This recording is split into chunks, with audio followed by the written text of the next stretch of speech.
Olá, pessoal! Hoje a gente vai falar um pouquinho sobre os chakras, essas rodas energéticas que se encontram na nossa expressão vital, no nosso corpo vital.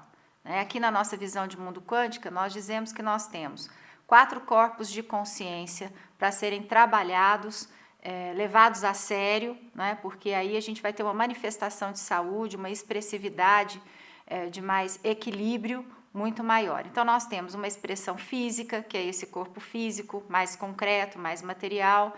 Nós temos uma expressão vital, da vitalidade, do prana, esse corpo mais sutil. Nós temos também um corpo mental, porque aqui para nós mente não é um fenômeno, um resquício, um resultado de interações cerebrais, de circuitos neuronais. Mente também é um corpo.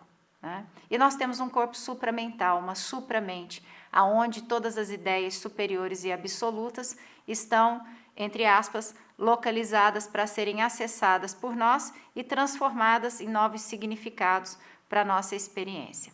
E especificamente, esses chakras, essas rodas energéticas, elas se manifestam no nosso corpo vital e elas fazem essa correlação entre o corpo físico e o corpo vital. Nós temos os órgãos vitais, que são matrizes, matrizes sutis desses nossos órgãos físicos. E nessa correlação entre os órgãos vitais e os órgãos físicos se encontram essas rodas energéticas que a gente chama de chakras. O nosso primeiro centro de força fica localizado na base da coluna, mais ou menos ali na última vértebra da coluna, que é o cóccix. Entre o cóccix e o ânus a gente percebe esse primeiro centro de força que a gente chama de chakra raiz ou Muladhara no sânscrito antigo. Esse é um centro de força ligado ao nosso instinto de sobrevivência e autopreservação. Ali se encontram, por exemplo, essas expressões nossas de segurança básica, confiança básicas, básicas, instintivas para a sobrevivência. Ali, por exemplo, a gente tem dicotomias como coragem e medo, vida e morte. Então, esse é um centro muito importante que nos conecta, por exemplo, à Terra, ao plano terrestre, à natureza terrestre, ao centro de força da Terra. Por exemplo, a nossa ossatura necessita muito de que esse chakra esteja desbloqueado, ou seja, que essas dicotomias que ele representa, vida e morte, por exemplo, coragem e medo, estejam em equilíbrio, confiança e desconfiança, segurança e insegurança. Se eu consigo manter esse equilíbrio, até a minha estrutura óssea, minha estrutura muscular fica mais em equilíbrio, fica mais harmônica, fica mais saudável. O nosso segundo centro de força é o chakra sexual, ou Svadhisthana. Ele fica localizado nos órgãos genitais, mais ou menos ali, tem esse centro de força que vai mobilizar em nós essas informações sobre reprodução da espécie, sexualidade mais primária, relacionada à satisfação mais primária, saciedade e fome, por exemplo, ficam ali, nessa região. A relação que eu tenho com saciedade e fome, com fertilidade e infertilidade. Também eu ainda tenho um pouco de confiança e desconfiança já numa relação com os outros, mas é esse centro de força que faz com que a gente se equilibre ou se desequilibre. Então, é muito importante que a gente faça um esforço muito grande para manter essas energias em nós em equilíbrio.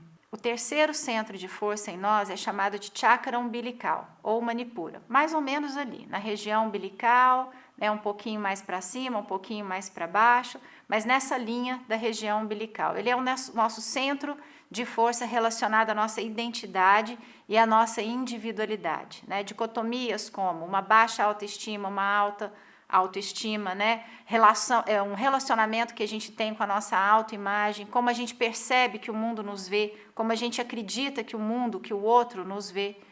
Isso aí é toda a questão do nosso chakra umbilical ou Manipura. Então, portanto, muito importante, porque a gente vai chegar em algum momento na nossa vida, nós vamos precisar nos expressar a partir de nós mesmos. E é esse chakra que lida com isso. O nosso quarto centro de força fica bem aqui, no centro do peito, na altura do coração. Ele é chamado de cardíaco ou anahata. Aqui está uma dicotomia muito importante, responsável aqui para nós, até onde a gente percebe essas pesquisas, né, de uma medicina mais integrativa, mais psicossomática também, ele está relacionado com a percepção da alteridade. O que é isso? É o eu e o não eu, é o eu e o outro. Ele é o centro da nossa imunidade. Então, o que é quando a gente desequilibra a nossa imunidade? É o nosso próprio organismo nos reconhecendo como inimigos. Mas por quê? Porque muito em especial, esse centro de força pode estar desbloqueado, cheio de ruídos, né, não funcionando harmonicamente. Né? Então, aí pode vir uma disfunção, inclusive física. Né? Ele é também o chakra das relações de amar e não conseguir ser amado, não conseguir amar e ser amado, não é? A relação que eu tenho com amor incondicional, com amor fraternal, auto-amor, né? O centro do amor, o centro de força do amor é também esse chakra, esse anahata, esse chakra cardíaco. O nosso quinto centro de força é chamado de chakra laríngeo ou vishuddha. Ele fica aqui na garganta, um pouco abaixo da glândula tireoide. Ele é o nosso centro de comunicação, da nossa expressão. É o nosso centro de criatividade também. Nós temos um primeiro centro de criatividade, que é aquele segundo que eu falei, o chakra sexual, mas uma criatividade voltada para a reprodução, né? Para a satisfação imediata, para o prazer imediato. Esse aqui não. Esse aqui nós já estamos falando de uma criatividade mais superior, de uma sexualidade mais adulta, mais erótica, aonde não só a satisfação e a necessidade, a satisfação do prazer imediato ou a necessidade de reprodução sejam importantes, mas a relação que eu tenho da sexualidade mais ampla, da libido como força vital, da entrega, né, de um para com o outro, né, um outro aspecto da sexualidade um pouco mais ampliada, né? Mas é o nosso centro de comunicação. Comunicação conosco, comunicação com os nossos conteúdos, comunicação com os outros, com os conteúdos externos, é bem esse quinto centro de força. O nosso sexto centro de força é o chakra frontal, ou ajna ou anya, tem pessoas que usam o J, né, como se escreve, como se fosse um I. Né?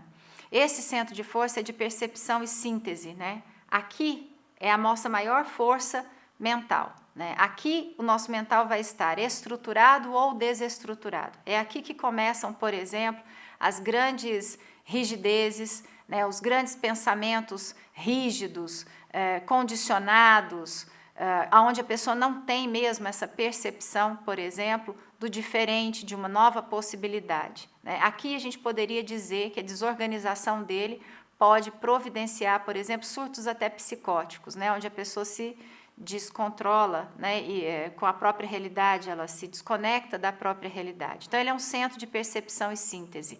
Esse é o chakra, né? Que popularmente é conhecido como o terceiro olho.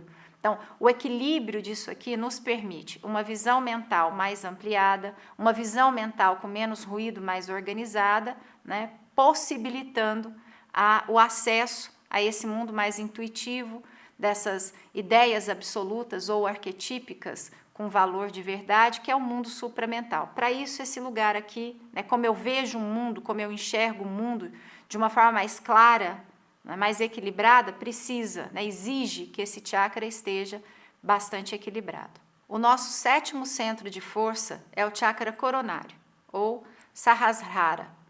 Esse chakra é o nosso centro da espiritualidade. Aqui a gente vai trabalhar uma coisa muito profunda.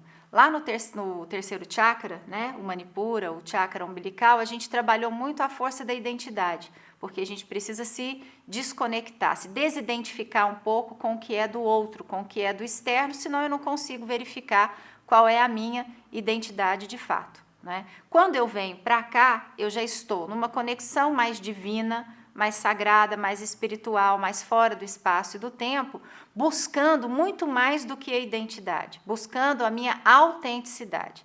Esse chakra me conecta muito, né, com o arquétipo do self, do si mesmo. Então, o equilíbrio dele permite que nós passemos a ser pessoas autênticas, não apenas identificadas com a nossa própria personalidade, mas mais do que isso, identificadas com o nosso próprio eu, com o nosso próprio si mesmo. E trabalhar esses chakras não é uma coisa muito fácil, Porque todas as dicotomias, todas as dualidades que esses chakras apresentam, e a gente vai dar um curso muito específico sobre isso, para falar dessas dicotomias, para poder trabalhar essas dicotomias com muito mais recurso, né? Hoje eu só quero citar um vídeo só para a gente poder começar a falar sobre o assunto. É muito difícil você manter os chakras equilibrados, porque a todo instante a gente está sendo cutucado por alguns desafios na vida, coisas que a gente tem dificuldade de lidar, decisões difíceis de tomar, lutos pelos quais a gente tem que passar, grandes perdas, não é? Dificuldades emocionais, dificuldades de desconhecimento, por exemplo, para dar uma solução para determinados tipos de problema. Então, a gente está sempre sendo cutucado para o desequilíbrio, né? Então, para manter esses chakras em equilíbrio, primeiro a gente precisa desmistificar de que tem um jeito que eu vou fazer e que vai manter esses chakras em equilíbrio e eu não vou me preocupar mais. Não, não é verdade, porque o caos está instalado, é o caos que faz o movimento da vida, né? Sem caos é morte, perfeição é morte. Vida, criatividade, expansão, evolução exige caos. Então, a gente está lidando com caos o tempo inteiro, né? Mas a gente pode minimizar essa questão da harmonização e desarmonização dos chakras. A gente pode, por exemplo, todos os dias, quando a gente for meditar, isso já é um trabalho de harmonização de chakras. Os próprios pranayamas, os exercícios de respiração, são exercícios de harmonização dos chakras. Ficar em silêncio, fechar os olhos, escutar músicas instrumentais, né, que façam sentido, por exemplo, para o relaxamento, né, a interiorização, isso tudo é reorganizador e harmonizador dessas rodas energéticas. Pessoas que trabalham também com radiestesia, sabem usar o pêndulo, mas tem que saber usar. Isso não é uma brincadeira de criança, nem que se aprende no fim de semana. Mas quem sabe usar os pêndulos, por exemplo, eles fazem trabalhos de harmonização dos chakras, porque tem uma interferência eletromagnética que o pêndulo provoca, não é? E ele vai reorganizando o giro dessas rodas. Uma boa forma também da gente manter os chakras alinhados é usar a nossa imaginação ativa com cores, né? Porque esses chakras eles se expressam com cores específicas que são harmonizadoras por si só. Então basta que a gente feche os olhos, por exemplo, primeiro chakra, chakra raiz, tem a cor vermelha, um vermelho mais escuro, mais terra, né? Um vermelho sangue, bem mais escuro. Então basta que você feche os olhos, use a sua respiração, que por si só já é harmonizadora, reequilibradora, relaxante, né?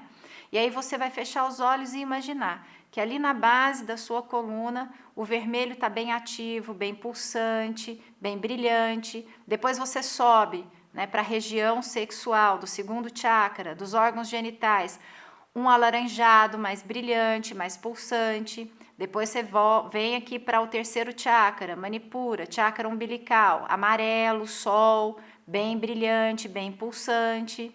Depois o quarto chakra, o verde, um verde pulsante também brilhante, né? Depois chakra laríngeo, azul, céu, azul claro, também pulsante, brilhante.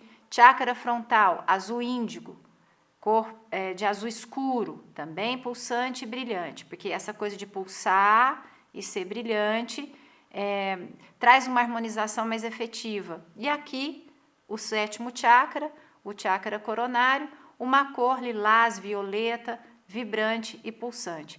São exercícios simples, respiração, meditação, música instrumental, trabalhar com a imaginação ativa, com cores.